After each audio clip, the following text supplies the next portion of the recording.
Bonjour à toutes et à tous, ravie de vous retrouver pour ce nouveau journal dans l'actualité de ce jeudi 24 mars. La Roche-sur-Foron, divisée dans la commune haut-savoyarde, un projet de piste cyclable fait débat. Les commerçants s'inquiètent de la suppression de places de stationnement en centre-ville. Le maire assure que les voitures auront toujours leur place, mais il veut développer ce mode de transport doux. Et puis les festivals avaient presque quitté notre quotidien, ils avaient développé leur version en ligne. Eh bien, nous sommes heureux de les retrouver en chair et en os. Les 17e images hispano-américaines débutent ce vendredi à Annecy. Une programmation haute en couleurs et de beaux temps forts attendent les spectateurs. L'annonce a provoqué de vives oppositions. La mairie de La Roche-sur-Foron souhaite installer une piste cyclable en centre-ville pour favoriser la mobilité douce. Mais les commerçants sont vent debout contre cette initiative. Elle signifierait selon eux la suppression d'une cinquantaine de places le long de l'avenue principale. Un collectif et une pétition ont été mis en place pour s'opposer à ces futurs travaux. Luc Aruche s'est rendu sur place, reportage. Un peu partout dans le centre de La Roche-sur-Foron, on peut trouver cette banderole. Depuis l'annonce il y a quelques mois de la construction d'une piste cyclable avenue Jean Jaurès reliant la gare au centre-ville, de nombreux commerçants ont fait part de leur inquiétude. Le projet prévoit de supprimer 50 places le long de l'avenue. Employée chez ce fleuriste situé dans le centre-ville, Rachel salue la démarche écologique. Elle craint pourtant que le projet affaiblisse encore davantage le dynamisme des petits commerces de la commune. Le côté négatif, c'est qu'ils veulent supprimer des places de parking et ça, c'est un peu compliqué pour les gens qui veulent venir travailler à La Roche pour se garer. Sachant que le jeudi matin, il y a le marché, donc il y a moins de place aussi le jeudi. Il faut tourner des heures en voiture, pour des heures, j'exagère, mais oui. Des minutes vraiment pour trouver une place. Ces inquiétudes sont également partagées quelques rues plus loin. Catherine est l'une des commerçantes à l'initiative du collectif Jean Jaurès. Un groupement de commerçants opposait la suppression de ces places de stationnement. Comme certains de ses confrères, elle affiche son désaccord directement sur la façade de sa boutique. C'est la première fois qu'on a une municipalité qui ne nous écoute pas. On a essayé pourtant de communiquer, on a essayé de donner des infos, essayé de parler de nos peurs, parce que c'est vraiment, c'est surtout là-dessus que les commerçants, artisans et professions libérales s'appuient par rapport à leurs projets. On n'est absolument pas contre la piste cyclable, on n'est pas contre les vélos, mais pas sous la forme dont elle a été proposée par la municipalité. Du côté de la mairie, le sujet sensible reste défendu. Le maire Jean-Claude Georget souhaite continuer sa politique vertueuse envers l'environnement tout en rassurant ses commerçants. Il s'agit pour moi de faire de La Roche une ville qui soit à la fois dynamique mais apaisée dans son quotidien et à avoir des déplacements où cohabitent aussi bien les piétons, les vélos que les véhicules. Il n'y a pas de guerre entre ces trois moyens de locomotion. Et je répète, les 50 places qui seront supprimées seront recréées, aussi bien dans la partie basse que la partie haute de l'avenue Jean Jaurès, sur ce schéma cyclable où il s'agit de sécuriser vraiment la progression des vélos, donc en direction du centre-ville, en direction de la gare de La Roche-sur-Foron, une gare qui va être de plus en plus utilisée, ne serait-ce que parce que sur Genève, il va y avoir 4000 places de supprimées dans le centre-ville. Si la fin des travaux est bien prévue pour 2023, une menace plane aujourd'hui sur la majorité. Contacté par Nos Soins, l'opposition en désaccord sur le sujet nous a en effet confirmé sa démission du conseil municipal. De nouvelles élections devraient donc avoir lieu à La Roche-sur-Foron. L'événement devient un festival. Les images hispano-américaines sont de retour sur les écrans annéciens. Pour la première fois, un prix du public sera décerné lors de ce grand rendez-vous des cinéphiles et amateurs de la culture hispanique. Les séances vont s'enchaîner dès ce vendredi et jusqu'au 1er avril. Une exposition, des conférences et des rencontres avec différentes personnalités du cinéma hispanique sont aussi prévues. Nous avons rencontré le président de l'association organisatrice de cette manifestation. Reportage. Immersion dans la culture hispanique. De la Colombie à l'Argentine, en passant par le Mexique ou le Pérou, cette 17e édition des images hispano-américaines nous plonge à nouveau dans les réalités actuelles ou passées du monde sud-américain.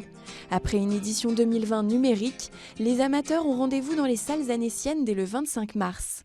On a trouvé ce que nous on appelle des pépites parce que ce sont des films qui ont des thématiques très fortes, intenses, des films qui abordent des sujets qui nous concernent aussi, sur le lien intergénérationnel, grands-parents, petits-enfants, souvent associés à campagne et ville. Et puis on a aussi des personnages qui sont en quête de vérité parce qu'ils veulent savoir où sont leurs enfants, petits-enfants disparus de façon un petit peu surprenante.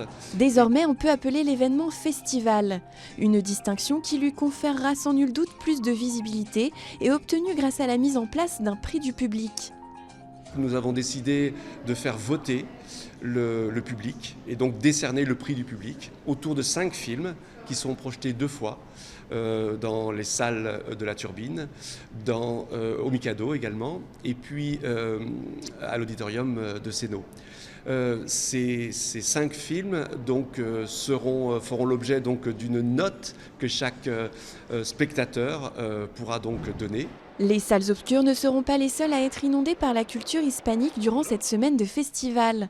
Au-delà des séances, de nombreux temps forts sont prévus, à commencer par une soirée spéciale autour du film Jungle Rouge. On propose, après le visionnage du film, une conférence débat autour du réalisateur qui sera présent, Juan José Lozano. Il y aura également une journaliste internationale qui s'appelle Laurence Mazur, et puis aussi, j'ai envie de dire, un ancien commandant des FARC qui a été fait prisonnier par l'armée colombienne et qui viendra aussi témoigner. Le deuxième événement fort, je dirais, c'est cette exposition à la cour de l'abbaye à Annecy-le-Vieux.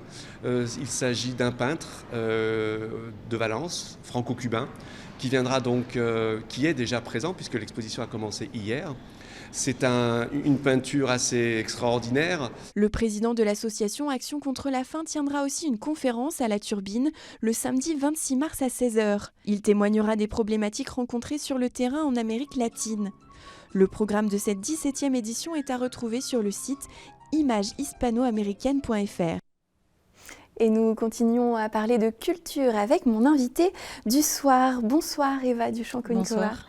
Merci de revenir nous voir. Vous êtes la directrice du Théâtre des Collines et vous connaissez bien notre plateau. On vous a reçu à plusieurs reprises, notamment pendant cette période qui a été un peu complexe pour les lieux de culture. Mais on a l'impression que ça y est, enfin on revit pleinement, un peu plus sereinement en tout cas dans les théâtres. Oui, on a quand même la sensation qu'il y a une page qui se tourne, même si en effet le Covid n'est pas encore totalement parti, mais les spectateurs sont moins entravés. En tout cas, pour nous, c'est un plaisir de pouvoir de nouveau ouvrir notre lieu sans un mode d'emploi trop complexe entre les passes, les masques et tout ça. Ça, c'est terminé. Mais on constate quand même que les gens ont sans doute perdu un peu l'habitude. Ils ne sont pas de retour en masse comme on avait pu l'imaginer. Donc on espère que le temps aidant, on reviendra à retisser ce lien-là. Est-ce que le théâtre va bien tout de même, vos établissements? Alors on le rappelle, il y a plusieurs établissements qui se cachent derrière ce Théâtre des Collines, le Renoir, les Forges à Crangevrier et puis le Rabelais à Métais. Comment vous portez-vous, tout simplement? Le théâtre va bien, l'équipe va bien. On a tenu bon dans cette difficulté qui, en plus, pour nous, a été double parce qu'on a subi la cyberattaque de la ville d'Annecy. Donc, c'est vrai que ça a à la fois créé une extrême difficulté et à la fois, comme dans toute difficulté, l'équipe se soude. Et puis, on a réussi à traverser tout ça. On est ravis de pouvoir continuer à faire du théâtre. C'est vrai que même si cette année a été difficile, ça a été tout de même plus plaisant que l'année d'avant où on ne pouvait pas accueillir du public. Et puis, on est toujours, comme dans le monde de la culture et du spectacle vivant, on a toujours un temps d'avance. Donc, on prépare déjà l'été, on prépare déjà la saison prochaine. Il y a une forme de dynamique qui s'est mise en place. Alors, avant de parler de l'été, qu'est-ce qui nous attend déjà là, au printemps, en termes de programmation? Alors, dès ce soir, à 20h, il y a encore temps de venir au Théâtre Renoir. On ouvre un nouveau temps fort qui s'appelle Interstice. C'est un coup de projecteur sur 3 spectacles de notre programmation qui vont s'enchaîner enchaîner là jusqu'à début avril, et qui propose d'aller fouiller un peu dans les interstices. Ce sont des spectacles qui sont à la fois extrêmement accessibles, comme toujours aux collines. Il y a de l'humour, il y a de l'émotion, mais il y a aussi des sujets qui traversent notre actualité et qui sont proposés. Donc ce soir, c'est Hibou par la compagnie Les Trois Points de Suspension, qui est une compagnie au Savoyarde, et ils nous proposent ensemble de s'interroger sur nos rites funéraires d'aujourd'hui. Alors le thème pas forcément gai, mais ils arrivent à nous faire traverser cette thématique avec beaucoup de douceur, beaucoup de bienveillance. C'est du théâtre, c'est de la musique, on chante, on participe un peu et finalement on réfléchit ensemble de qu'est-ce que ça veut dire cette traversée de vie que nous faisons et comment cela se termine forcément pour tout le monde. On enchaînera mardi prochain avec un petit événement puisque c'est une compagnie anglaise qui vient nous rendre service avec un spectacle anglais surtitré en français qui s'appelle Meet Fred. Et la compagnie qui vient a la particularité de travailler à la fois la marionnette et avec les personnes handicapées. Donc c'est un mélange qui est assez rare. Et le spectacle, extrêmement drôle comme savent le faire les Anglais, nous propose de rencontrer Fred, à qui le gouvernement britannique, donc c'est une marionnette, à qui le gouvernement britannique décide de baisser son allocation de marionnette. Donc il va falloir qu'il se sépare d'un de ses marionnettistes. Qui va-t-il licencier? Les bras, les jambes, la tête? Et s'ensuit tout un parcours extrêmement drôle, vraiment hilarant. Et à la fois, voilà, c'est un peu caustique, ça pique un peu et ça fait du bien. Et puis on termine début avril avec un spectacle qui s'appelle Mort au rat, en 2 mots, en anglais, qui est proposé par une comédienne clown exceptionnelle. C'est vraiment un parcours de femme incroyable qu'elle nous brosse sous nos yeux. C'est du clown pour adultes. C'est un portrait de femme vraiment bouleversant, c'est à la fois pudique et exubérant, comme savent l'être les clowns. Et grâce à ce clown, elle arrive à nous faire passer énormément de choses, d'émotions et de réflexions. Donc c'est vraiment 3 spectacles qui chatouillent à des endroits, qui bousculent, mais qui font du bien. Ça donne envie, en tout cas. C'est la première fois que vous organisez ce temps fort interstice. Est-ce qu'il y aura d'autres éditions, peut-être? Alors, c'est la première fois, on l'avait prévu l'année dernière, mais le théâtre était fermé. Et on espère pouvoir continuer à le proposer parce qu'aux côtés de nos spectacles, qui sont sans doute un peu plus divertissants tout le reste de la saison, ce temps fort nous permet d'aller à des endroits de réflexion qui nous paraissent intéressants. Qu'est-ce qu'il y aura d'autre de prévu? Est-ce qu'il y a des projets sur un petit peu plus long terme au Théâtre des Collines ou au niveau de la programmation? Est-ce qu'il y a des choses qui nous attendent? Alors, nous terminerons la saison par 2 très beaux spectacles de danse. Au mois d'avril, Quintette d'une très jeune chorégraphe qui s'appelle Jeanne Gallois. C'est un super travail autour d'une forme de symphonie entre la musique et la danse. C'est vraiment à voir. Ensuite, on aura un très beau spectacle de théâtre, un seul en scène qui est fait par un ancien champion de natation. C'est assez rare pour être signalé, qui s'est reconverti au théâtre et qui nous propose une plongée dans ce monde sportif, dans les coulisses des entraînements, d'un parcours d'un jeune adolescent passionné de sport et voilà tout ce que ça comporte. C'est aussi, c'est aussi très drôle, hein, c'est un seul en scène, mais à la fois ça nous permet d'ouvrir des portes qu'on n'a pas l'habitude d'ouvrir. Et puis on terminera, il y aura quelques spectacles jeunes publics, et puis on terminera avec notre compagnie en résidence qui s'appelle la compagnie Arcosme, avec leur dernière création Hôtel Bellevue, qui mélange à la fois le théâtre et la vidéo en direct sur scène et la danse. Et ça va vraiment être une fin de saison en beauté. J'avais rencontré justement cette compagnie, on était venu vous voir à l'occasion de leur anniversaire, il me semble. Est-ce que ce système de résidence, vous allez le poursuivre, le perpétuer dans le temps? Oui, en effet, on est engagé avec cette compagnie sur 3 ans.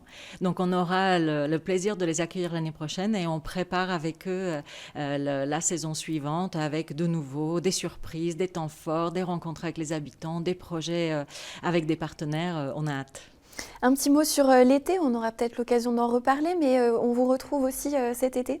Oui, le Théâtre des Collines, comme les années précédentes, va sortir de ses murs et on va investir tout le territoire de la ville d'Annecy du 14 juin au 29 juillet, si ma mémoire est bonne. Tous les mardis et tous les jeudis, il y aura quelque chose quelque part, donc à la fois une programmation musique, danse, théâtre, art de rue, beaucoup de cirque. Voilà, c'est gratuit. On espère qu'il n'y aura plus absolument aucune contrainte, donc ça sera libre d'accès à découvrir donc, sur tout le territoire. territoire. On espère aussi. Quelques petites informations pratiques à retrouver sur votre site internet, j'imagine. Oui, le site internet théâtredescollines.annecy.fr qui fonctionne, avec donc la billetterie qui est en ligne également. Tous les spectacles adultes sont à 10 € tarif unique, donc c'est vraiment très accessible à ce prix. Il ne faut pas s'en priver. Merci beaucoup Eva Duchamp-Konikova d'être revenue nous voir et à bientôt. Merci à vous. Allez, nous prenons un grand vol d'air pour clôturer ce journal avec la nouvelle vidéo de Fred Fugin des Soulflyers. L'acrobate des airs nous transporte dans un autre monde pendant 2 minutes. Je vous laisse savourer ces images tournées dans le ciel de la station de la Clusaz. Vous le voyez, il a réalisé ce saut en plein ciel avant de terminer en speed riding. Je vous dis à demain pour le dernier JT de la semaine. Ne manquez pas dans un instant la météo et le dernier épisode de Panorama consacré à la Plane qui fête cette année ses 60 ans. Belle soirée sur 8 Mont Blanc.